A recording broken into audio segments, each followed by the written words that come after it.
ಅಯ್ಯ ನೀನು ನಾಟ್ಯಕ್ಕೆ ನಿಂದಲ್ಲಿ ನಾನು ಚೈತನ್ಯವೆಂಬ ವಾಹನವಾಗಿದ್ದೆ ಕಾಣ.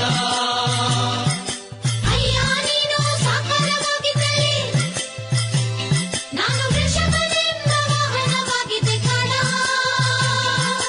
ಅಯ್ಯ ನೀನೆನ್ನ ಭಾವವ ತಂದಹನೆಂದು ಜಂಗಮರ ಜನವಾಗಿ ಬಂದಲ್ಲಿ ನಾನು ಭಕ್ತನೆಂಬ ವಾಹನವಾಗಿದ್ದೆ ಕಾಣ.